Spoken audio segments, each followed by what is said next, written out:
So welcome to this session on procurement and partnership working.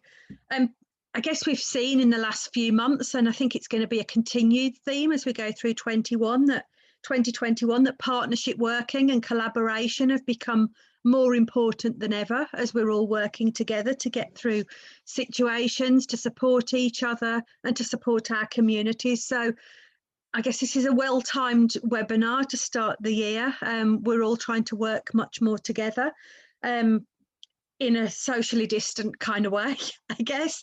And I'm delighted that we've got a great panel for you today. So we're going to hear first from Yvonne McBride, who's manager at the Partnership for Procurement programme. And then we're going to hear some practical sense, I guess, of partnership working from Jonny from the Grassmarket Community Project. And last but not least, we're bringing in Ailsa Higgins from InspirAlba, who's going to talk a bit about that rural aspect as well. So really delighted to bring a great panel to you today. And you'll be pleased to hear that. I'm going to hand over straight away to Yvonne, so you don't have to put with me. As ever, we'll do the questions at the end if you've got any that come through. Now, we're all conscious that procurement is quite a specific subject at times. So you may find if you have a very specific question that our panelists don't know the answer on the cuff to that today. If that's the case, we will still endeavour to get back to you on any particular questions. But so don't let that put you off asking anything if it's very particular. But if it is quite complicated, be prepared to wait and we'll get back to you. So I hope that's helpful by way of introduction. And without holding back our speakers anymore, I'm going to hand over to Yvonne to start us off for today's session. Thanks for joining us. Morning everyone. So as Naomi said, my name's Yvonne McBride and I'm the manager at Partnership for Procurement, or P4P as it's more commonly kind of referred to. So I'm going to use my sort of 10-minute slot really to firstly tell you a wee bit about P4P, and then I thought it would be useful to just give a sort of couple of top tips around collaboration and procurement. So firstly, I'll give you a wee bit of background to P4P. We are part funded by Scottish Government, and there's a number of free resources that are there and supports that are there to access. We work across Scotland, so we work with enterprise and third sector organisations, as well as partners and stakeholders. And the aim really of our delivery is to build the capacity within the sector. And to sort of enable opportunities for organisations really to collaborate, to tender for contracts, and mostly that's public sector contracts. So our ambition really is about sustaining the growth or supporting the growth and sustainability of the sector, and really maximising those opportunities through public sector procurement. So there's a range of supports which are delivered either through individual support to aspiring or existing consortia. There's a number of events that we do either on our own or with partners as part of their sessions, and there's some training sessions as well that we've developed. As well as that, because we cover the whole of Scotland, there's a bank of online sort of resources and guides and information that you can just go into the website and access, and we'll give the details out. I'm sure Naomi will give details out in terms of contacts and website addresses if you haven't got that. Because we're part funded by Scottish Government, we've also developed a range of charge services which we're rolling out. So the sort of last 6 months of last year and into this year, we've developed a number of new additional resources where we think that can make a sort of bigger impact in terms of procurement and collaboration. So for example, one of those is our new procurement health check, which allows you to sort of work with us to develop that baseline as to where you are in your procurement journey. Another example might be a procurement accelerator. So that's typically delivered over sort of 3 sessions over a short space of time. And we're currently producing an e-brochure, so that will be available shortly on our website, which will cover the sort of range of services that we do offer. Since we started, so we came in to play around mid-2017, and we've supported over 40 consortia and helped bring in the region of sort of £8 million through tendering to the sector. So those organisations, by getting into that sort of collaborative mindset and by recognising that tendering is an opportunity for them, and being able to bid in for contracts to deliver that sort of wider range of services, potentially across a wider geographical area, and hopefully bringing a profit to their organisation, was something that they saw as worthwhile and wanted to do. So I suppose my first tip really is mindset, and to say that collaboration and tendering might actually enable you as an organisation to develop your ability and processes, and ultimately provide the resources that you need to survive, adapt and thrive, if we want to use the kind of in phrase, in this ever-changing world. Just moving on to my second tip, which is engagement. So what I would say is it's crucial that you use opportunity to engage wherever you can, and I mean meaningful engagement. So it's not just about having a chat, but it's about how can we work together, how can we do things differently, how can we do more. So that engagement with buyers and with other organisations. So there's a number of opportunities that you might want to tap into that are out there locally. So there may be meet the buyer sessions that I would advise you to sign up for. Some buyers do industry days where they engage with the market to find out who's out there, but also to tell you where the opportunity might be in the future. On the P4P website as well, we also have Supplier Finder Scotland database, sort of open source database where you can upload your information, and that's visible to buyers and to other organisations. So second tip, engagement. You may or may not know that the public sector spends in excess of 11 billion each year alone. So purchasing goods and services has got a significant public sector spend. But 76% of that, so 3/4 of that roughly, are published using what they call a quick quote system. And I'll try not to use procurement jargon today, but essentially that system is on an electronic portal. And it's a less onerous process for opportunities that are deemed to be sort of less risky or lower value, so up to £50,000 or less.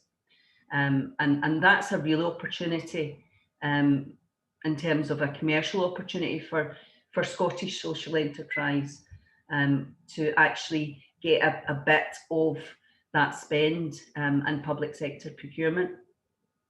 So if you're not registered on the site, and in Scotland, the site is Public Contracts Scotland, and set up as a supplier, then you're not visible to buyers for these quick quote opportunities.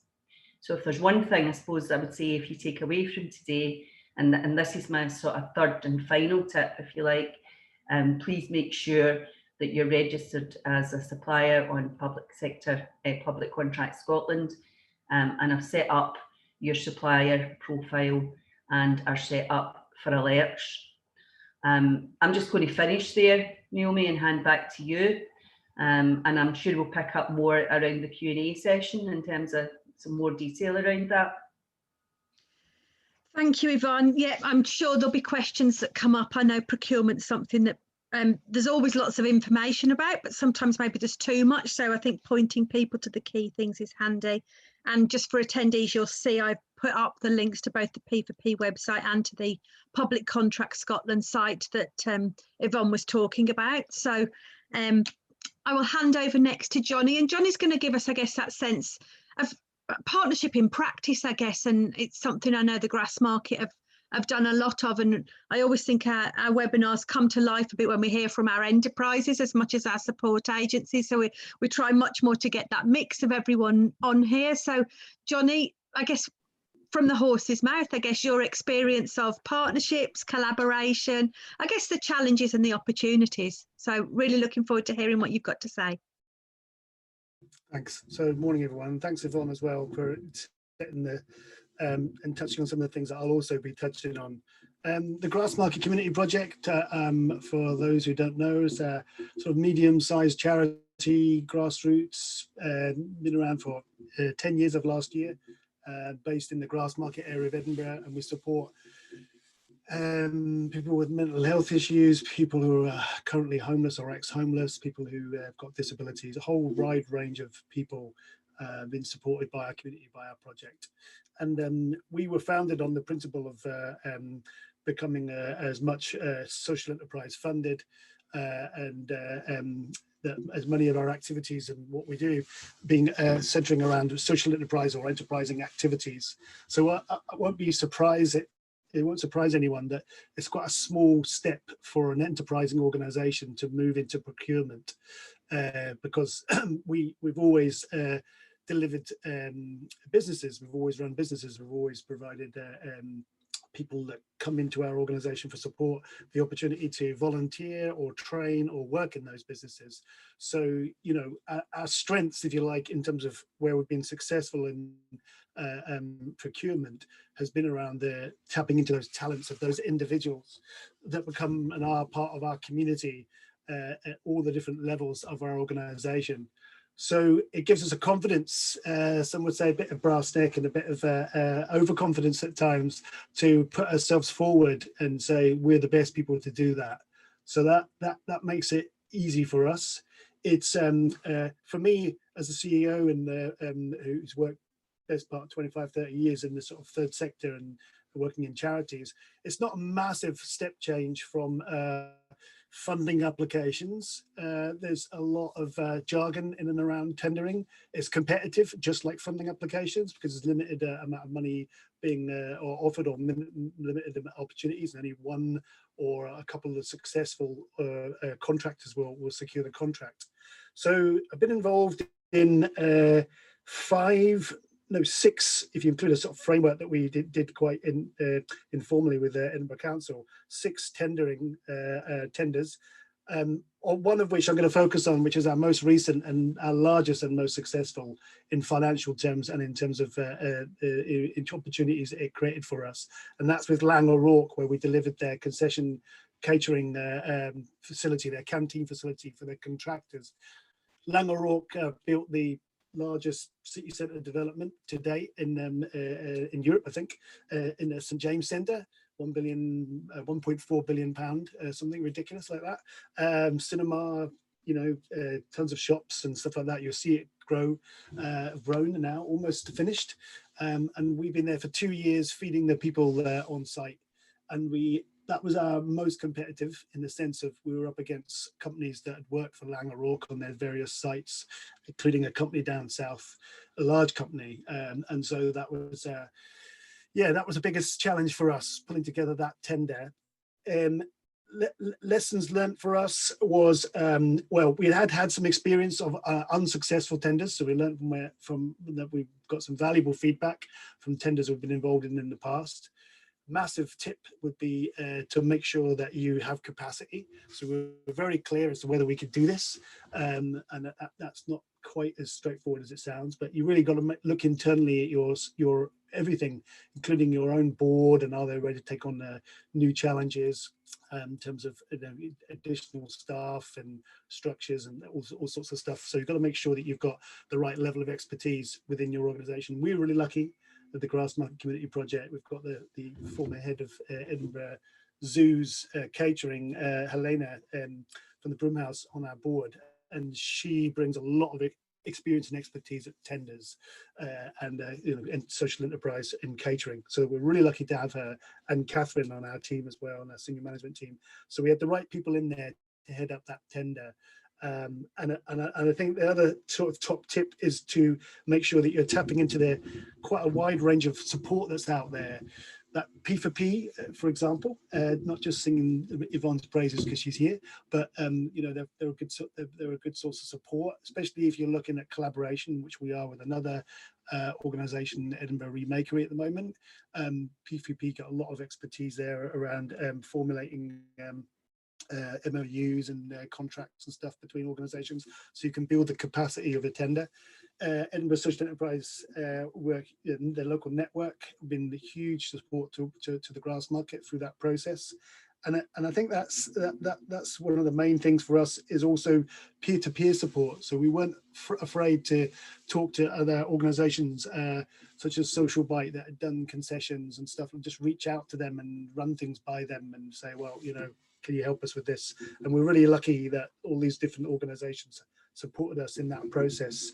I think the other top tip, which has been very challenging for us in terms of that delivery, is overnight scale. So we increased the size of our organisation by 25% roughly, took on 9 new staff, and developed an apprenticeship scheme as well, all at the same time. It was a lot of activity, and it was a very short space of time, largely because of the way the tender was, the process of the tender itself. It was about 6 weeks, and we had to keep people on annual leave, and it was pretty stressful. That's unusual. It's not always as quick as that, but I'm sure Yvonne could tell you that sometimes it is. But it was a very, very short space of time from the point that we heard about the tender to the point that we were actually starting the service. It was a very short space of time. So everybody had to be on board, and everybody had to be putting in the additional time and effort, and we had to learn quickly.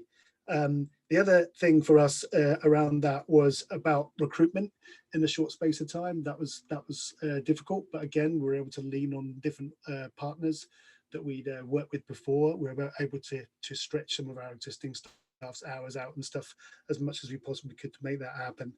My other sort of tip, if you like, which was part of our journey with that particular tender, was about being really careful about your costings and the way that a lot of tenders, I think particularly in the area of catering, are focus a lot on price, and they focus a lot on these very narrow margins, and that can be very intimidating for a small or medium-sized social enterprise such as ourselves, because you're putting yourself and your organisation at risk anyway.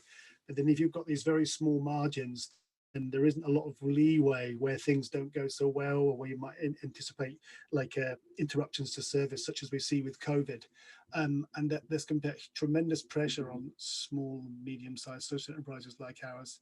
So it's really important that you have that conversation when you're at that kind of tendering stage, to make sure that you're making allowances for to mitigate against risks, and you're not pricing yourselves out. And you're better off not going into that world if you're not really confident that you can mitigate against things not going so well. So it's really, really important you spend as much time as possible on that, working out a strategy for when things don't go so well. So that might be just building in a substantial contingency pot of money that's built into the way you're priced up for the work, or it might be having building that into the contract, that there's some sort of clauses or ways of navigating if things don't go so well. I just think that's easily overlooked when you're excited about the prospect of building your capacity and delivering a service, and like in our case, creating employment. You can get very excited about it, but it's really important that you do all that thorough examination of what world you're getting into. It was transformational for us. And success breeds success. So I would encourage anyone that's thinking about tendering to go for it, given all those reservations that I just mentioned and that Yvonne's mentioned, and making sure you do all that, thoroughly look at the process and look at your organisation. I would encourage everyone to do it, because we are really well placed. I really believe that. We wouldn't have tendered if I didn't think that organisations like ours in our sector are really well placed. I think areas where we've got the relationships with the local community, where we've got connections, where we can add value, where we can collaborate. It's in our DNA, the sector, and as a business model. So we're really well placed to make things happen. So we should confidently be tendering. And I agree totally with what Naomi was saying around. I think we're going to see a lot more of this, a lot more opportunities coming our way.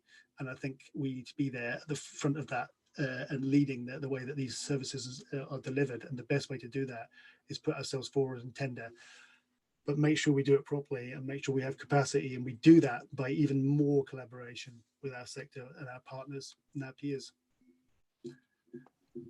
That's all that I have to say. And I'm really happy to take questions on some more of the detail.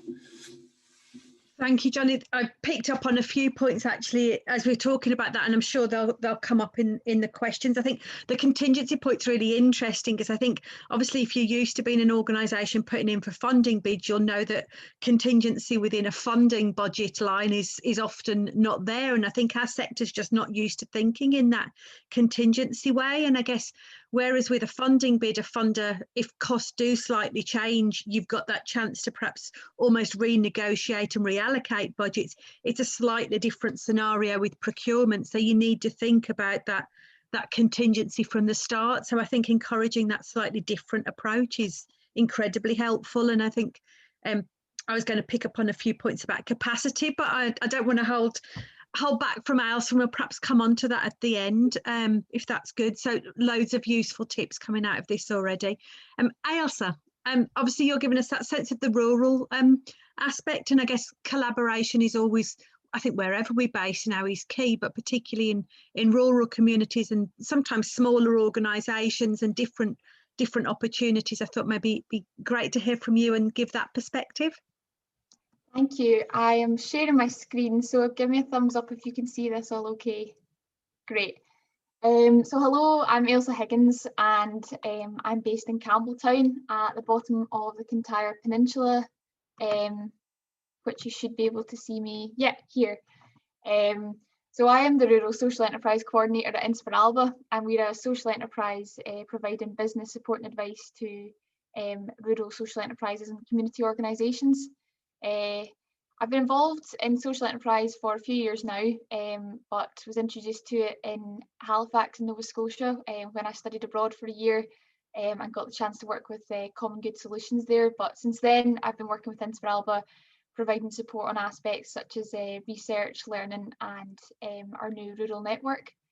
So over the past year, I think our focus is mainly being building up the Rural Social Enterprise Hub, which I'll pop the link in the chat later on, which is a focus on research and development activity on rural social enterprise. So throughout 2020, we held a couple of in-person events, and then it all went virtual.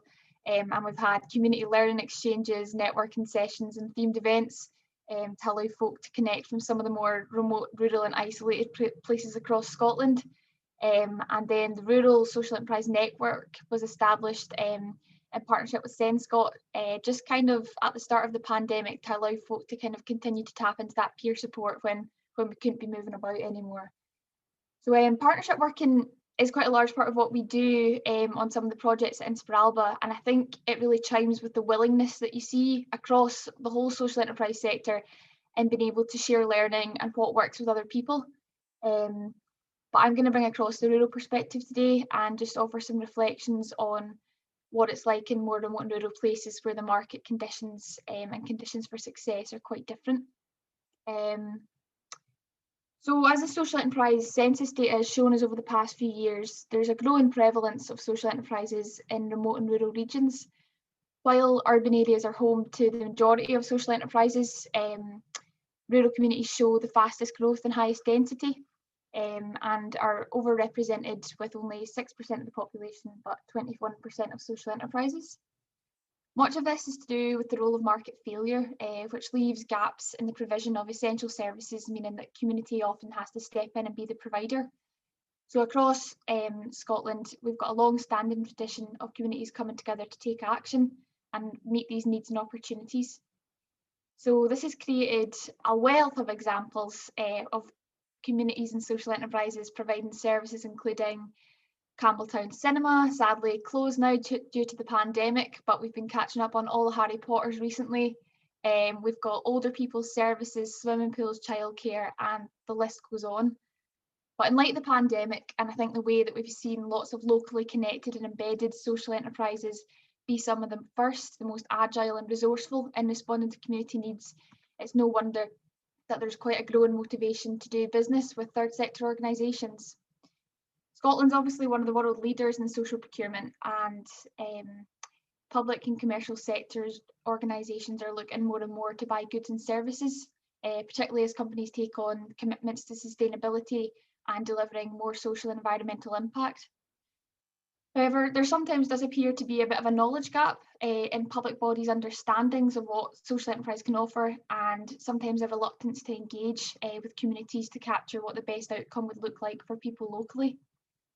Equally, there can be a lack of capacity, confidence or skill in the third sector, which restricts social enterprises from bidding. And I think in the rural context, one of the things that we would want to talk about is size.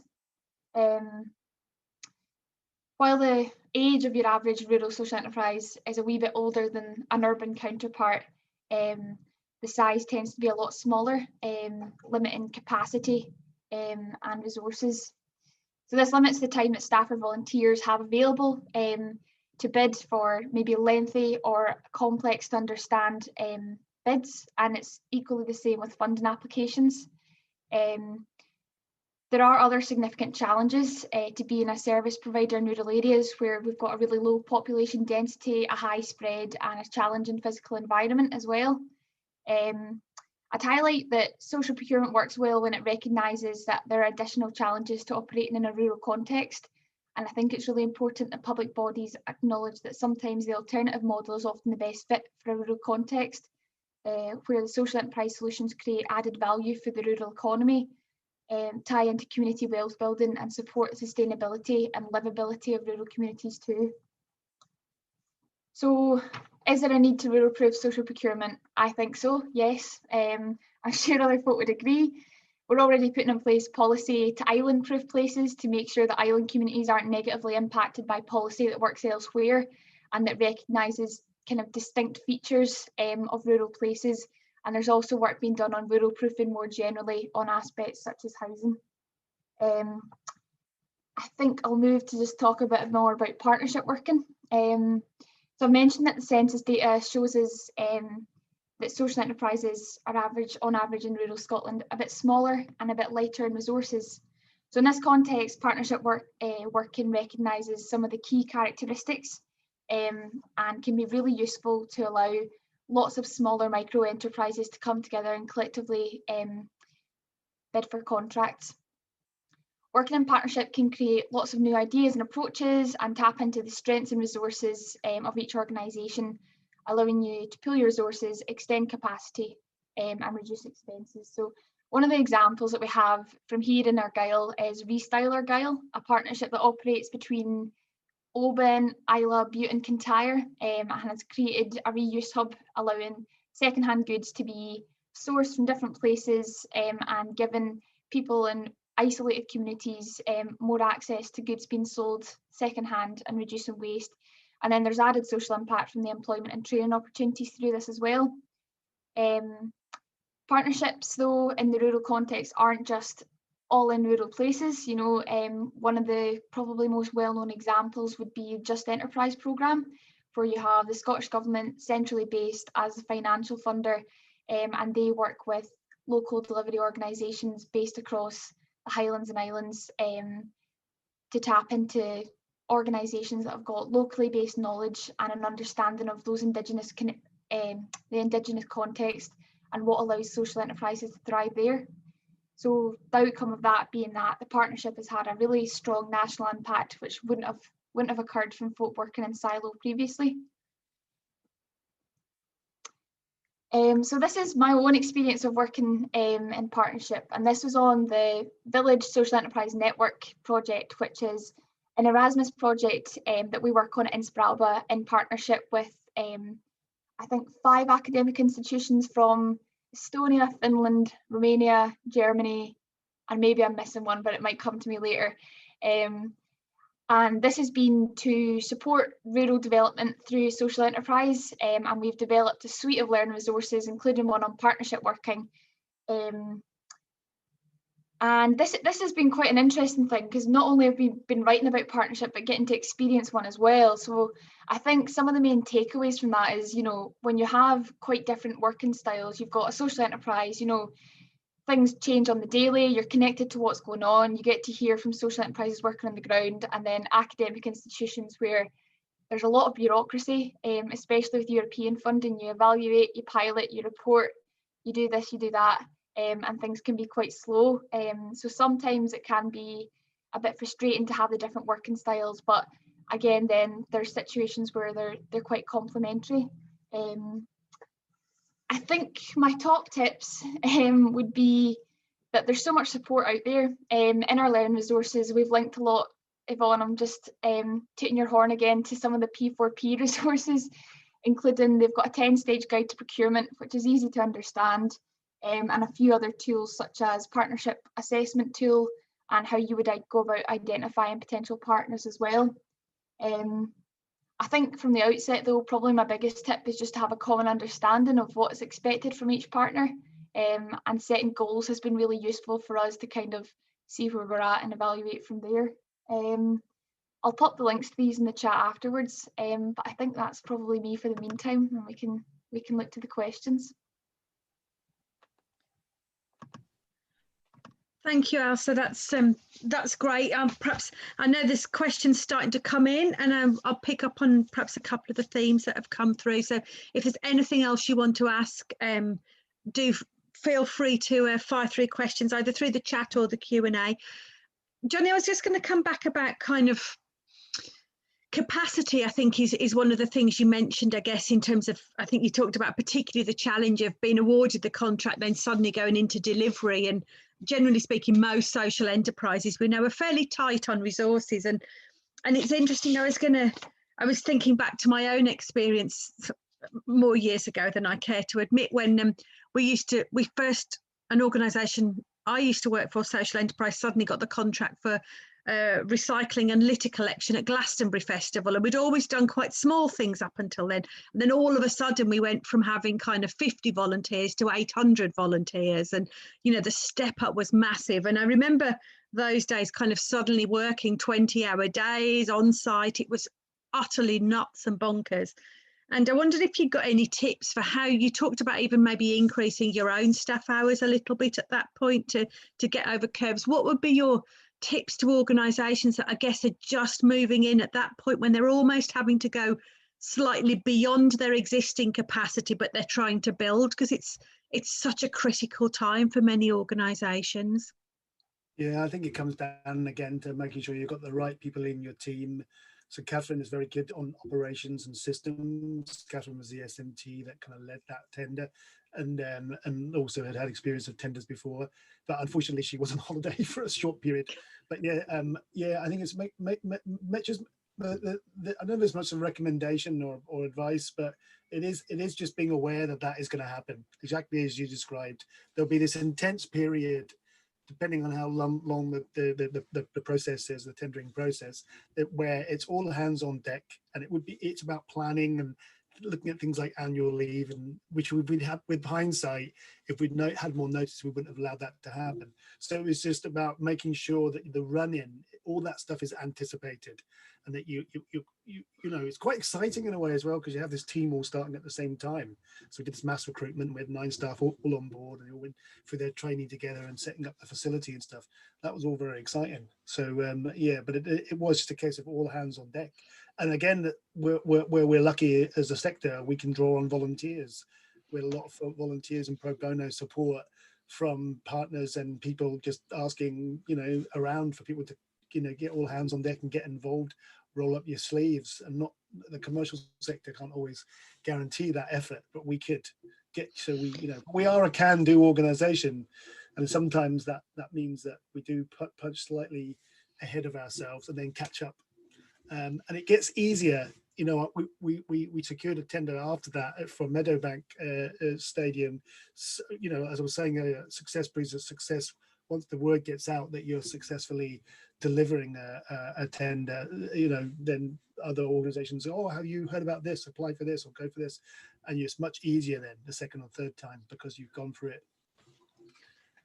Absolutely. I think it's an interesting thing, when you're looking at potential opportunities as well. And I don't know, Yvonne, whether you've got any tips around this, but, actually sometimes whoever your customers are now can actually become your advocates or become part of almost your own sales pitch for the next tender. So sometimes it's worth thinking, who's got a tender out? And if I win their tender, does that give me almost a stronger sales pitch of my own? And, I think back to my own example, certainly Glastonbury was a key one for us in the sense of we couldn't get a bigger festival than saying actually we do work for them. But interestingly, the challenge for us in that program, I'm trying to bring in some of these kind of practical lessons, is that was almost a contract that was a step too far and actually also took up too much of our energy, that actually meant that we were so focused on delivering something that was a massive growth that actually when that finished, we hadn't had enough spare capacity to think about what followed it.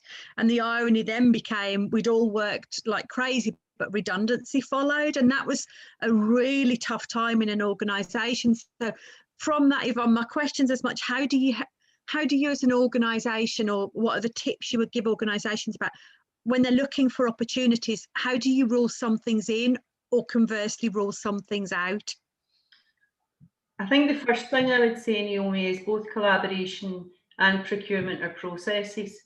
So they're not something that just happen once. They're constantly revisited and refined. So, you know, collaboration, from a collaboration point of view, it might be that you need to review your partners for whatever reason. Or it might be that you need to review your consortium model for whatever reason in terms of planning ahead. So it's something that you should constantly be looking at. In terms of tendering, I mean, Jonny made a good point earlier saying about timescales are often such that they're very tight, and you're so focused on getting the tender in, you haven't actually really considered that you need to deliver this if you win, and what that will mean. You know, so the same can be said for grants. You know, we all sort of whoop whoop and we get the grant, and then we're like, oh no, we need to actually do this now. How are we going to, you know? So you need to be thinking ahead, but you constantly need to be thinking ahead in terms of where your organisation wants to be. You know, so there is that 5 years time, 10 years time, and what steps can get you there. So, you know, I made reference to some of the quick quotes, some of the smaller contracts, and it may be that gives you an opportunity to get in, but your eye on the ball, if you like, is much further. And some of those bigger contract opportunities where it will mean growth, it will mean you taking on more staff and or more equipment or a bigger premises, and it allows you to sort of ease into some of that, and it also allows you to build up your track record and your relationship with buyers, so you've got some evidence there to do that. No, I think that looking ahead point, I think, Jonny, you made it as well in terms of, you know, what is it that you need on your board and how do you get the right people? And I think for me, it's thinking, what is it that people are going to ask for when you start to bid for work, and how do you make sure you've got it, but you're not suddenly seeing a tender opportunity and thinking, oh God, we haven't got that. How do we fill the gap? And it's I used to give advice, I guess, to some people, even just about looking for jobs of the future. And I used to say, send off for job application packs for jobs that you know you're nowhere near getting, but you want to get in 10 years' time. Look at the skills that they're asking for and then think, how do you fill those gaps in the interim period?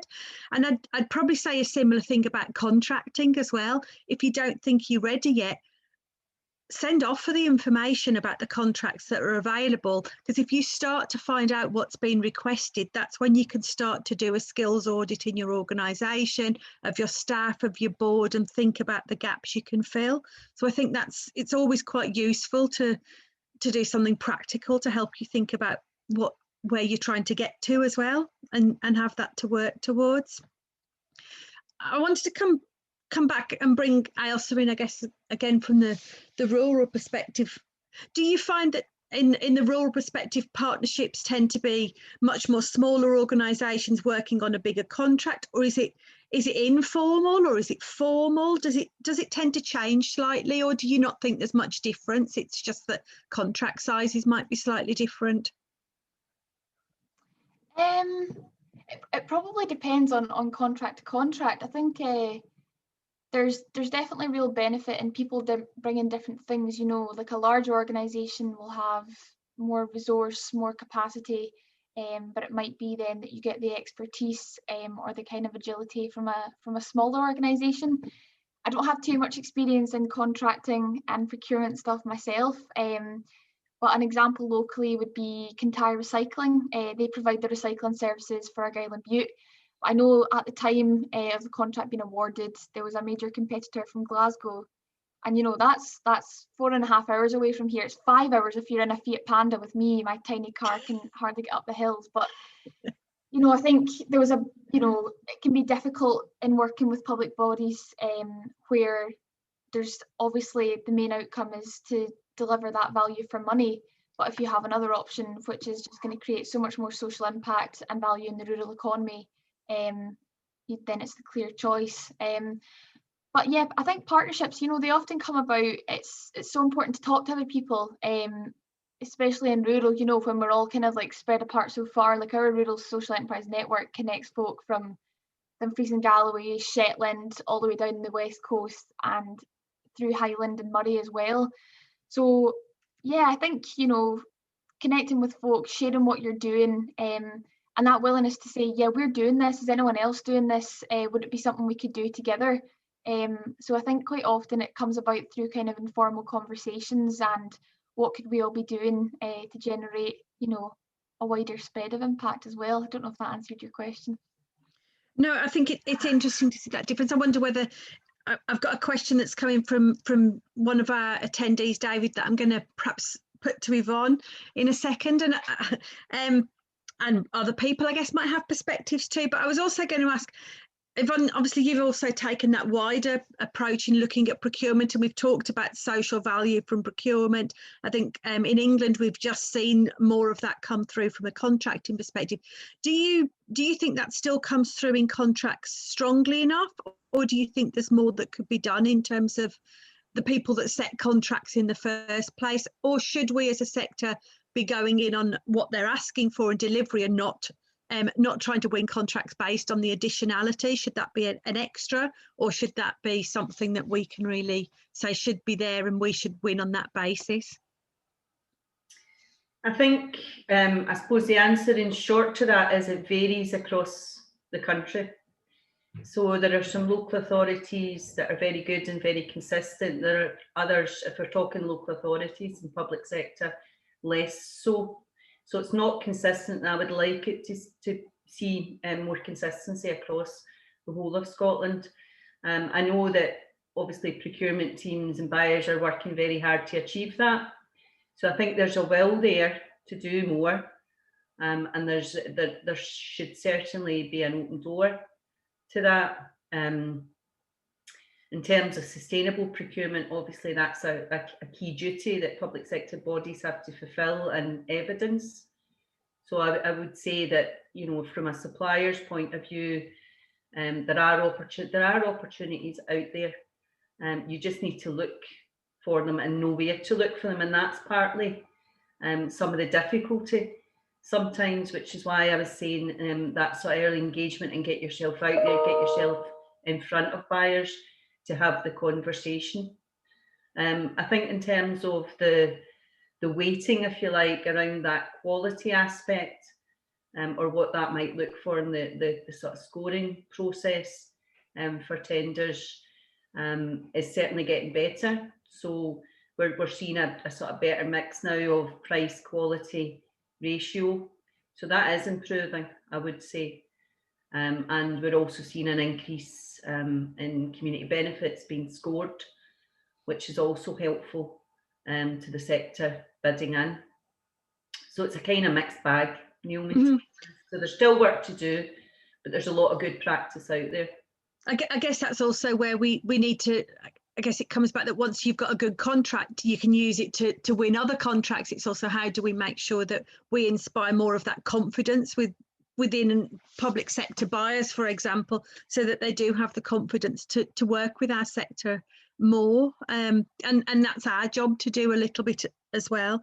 I'm going to pick up on this question that's just come in from David about perhaps, is there a different approach to take when you're delivering or tendering in based on a service or based on a product that you're offering? And I wonder whether have you seen much in terms of people's experience of that service versus product kind of approach in terms of contracts and tenders within the social enterprise sector, Yvonne?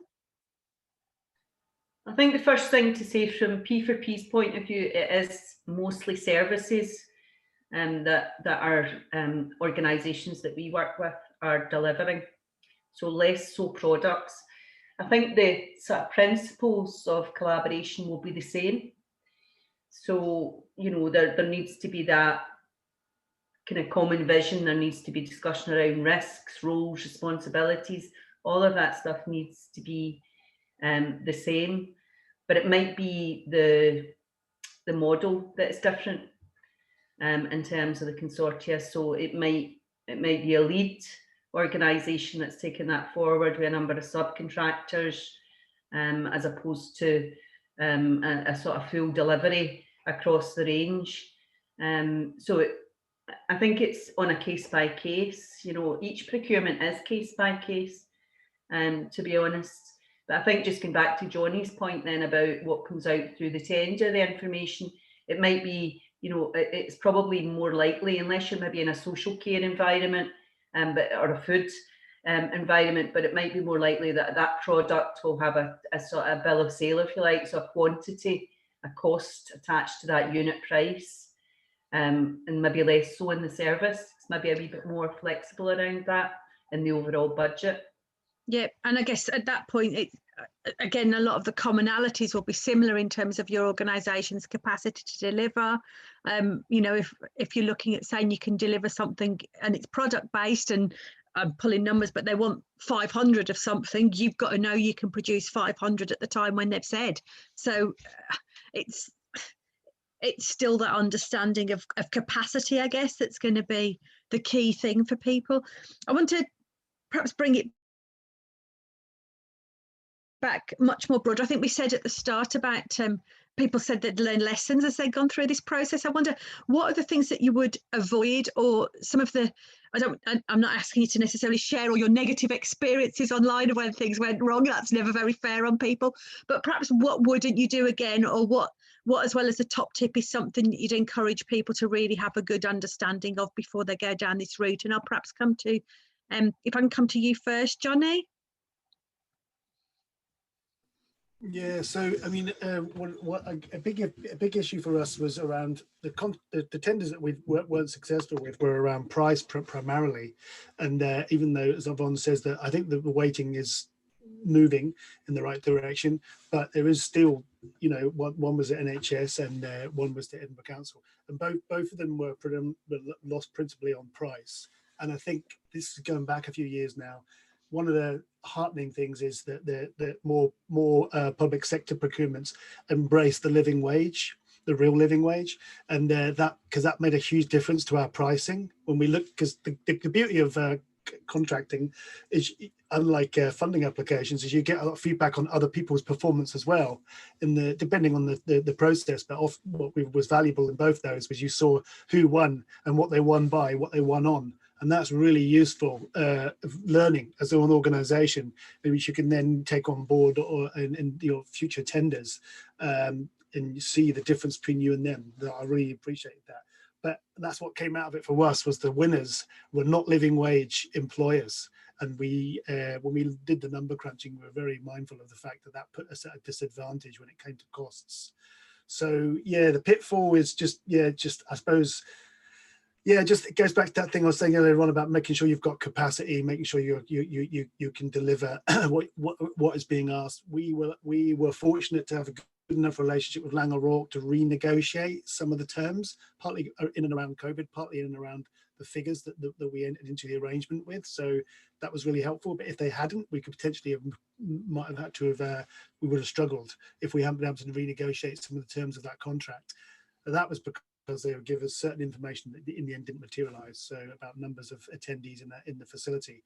So yeah, getting the right information at the outset is critical, I think. No, I think that's really helpful. And the other bit I really picked up on you saying there is, if you haven't won something, really do your research after and find out why. So make sure that you do that learning. So don't just think, oh, we haven't won it and just quickly move on and forget. Make sure that you understand why, so that you've got that lesson for the future. Yeah, it's much more transparent than some processes, and to see the numbers and see who won and how and what by is really helpful. Yeah, and take that. It's that time to reflect, isn't it? And I think it's hard when we're organisations that are quite tight on capacity, that you sometimes think, oh, well, that's done, we didn't win, it's so, and you just don't take the time. But actually that's what will help you put in or look at how you do your next contract, and will be really useful learning. Yvonne, is there anything you've seen organisations do that sometimes you think, oh crikey, that's probably not quite the right approach, or any things to avoid rather than top tips to try and do? And perhaps Ailsa, if you've got any that you want to add into that, that would be great. I think the main thing for me is leaving it too late. So, you know, there'll be an opportunity that we maybe know is coming up further down the line, but you know, that organisations will leave it till the last minute to actually say, right, okay, we're going to take this opportunity. So there's a very quick turnaround time, and we know for collaboration it takes a bit of time to build consortia, as well as putting in a bid sometimes. So I would say, you know, think about it now. Don't wait until there's a tender opportunity to start looking at your model, whatever that's going to be, or to start preparing your answers, if you like, or getting your policies in place. You can do that now. You don't need to wait. And also, I suppose I would say in terms of, as I say, just the collaboration, look out just now. That you will get something out of discussing and networking with partners, even if it's not a tender. You will always get something out of it, even if it's what not to do. So, you know, do that, make the connections just now. Yeah, I think that thing about being ready is, I mean, we've all been, I say all, not maybe not everyone's like me, but we've probably all been guilty at the times when you, even on a funding bid, when it's something we need this document and this policy and that policy, and we all scrabble around, and you just sometimes think, well, what about just setting up one folder in our system so that everyone knows where it is and it's really easy?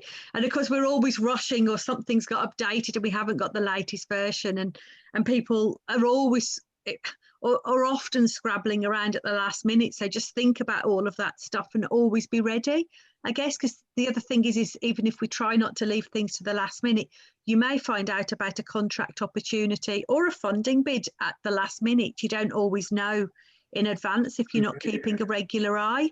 So you always need to be ready to respond quickly, even if you haven't left it to the last minute to start completing the bid. Would that be fair?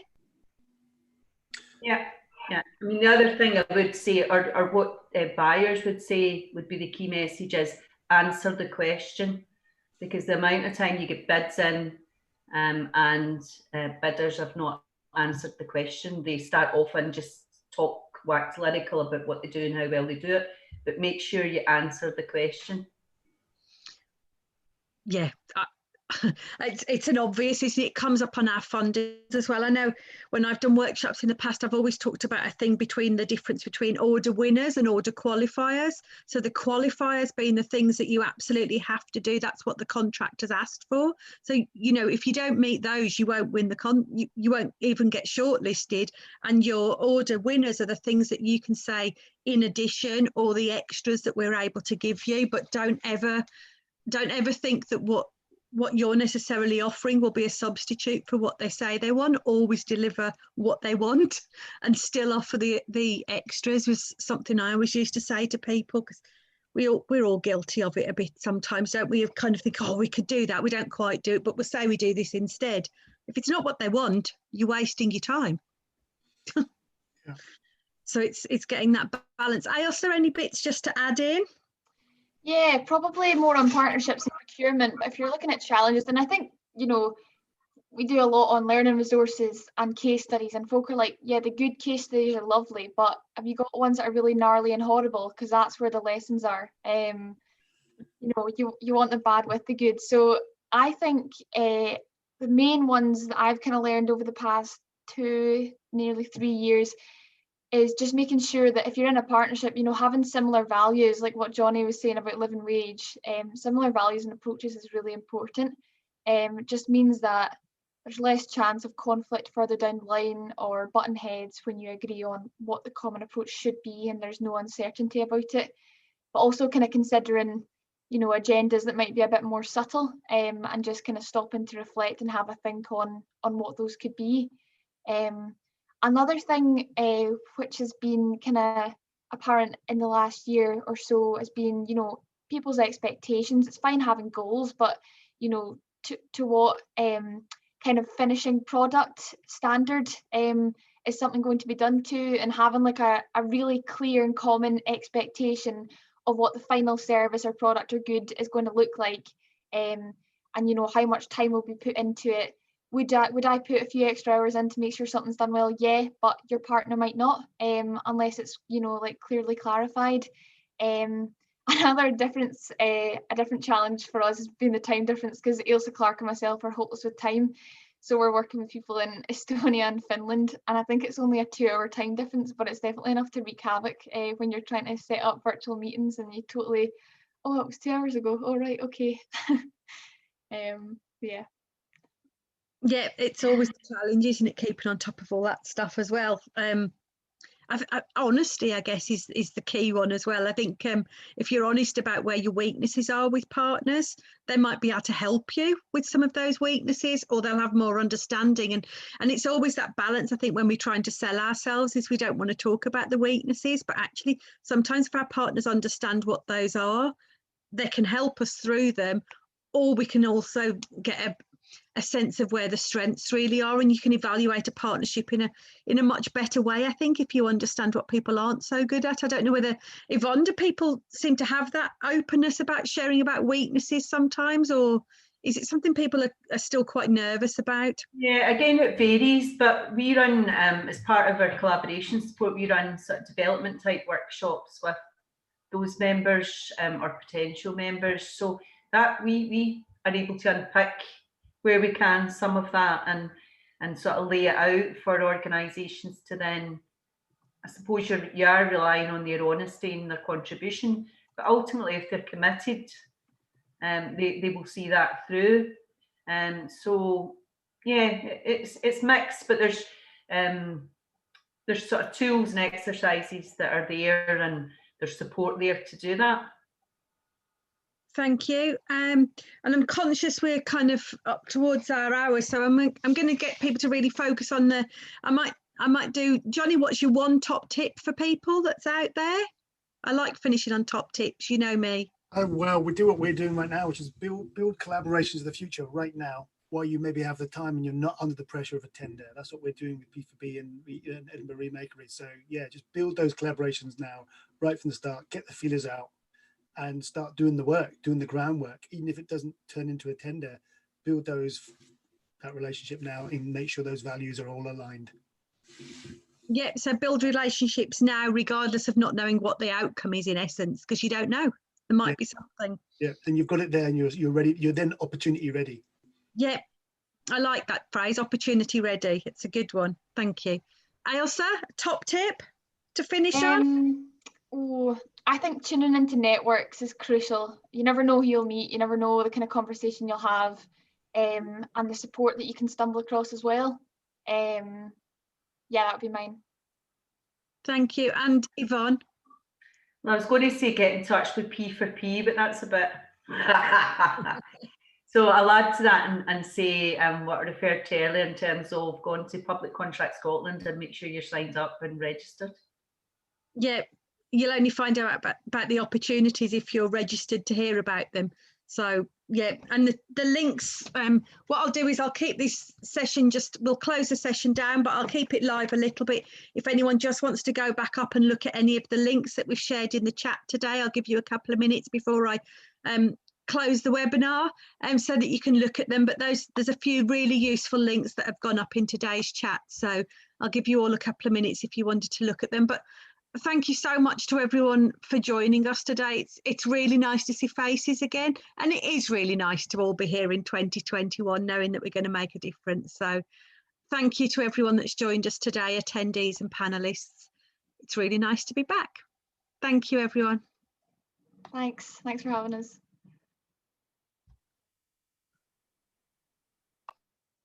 Thanks, everyone.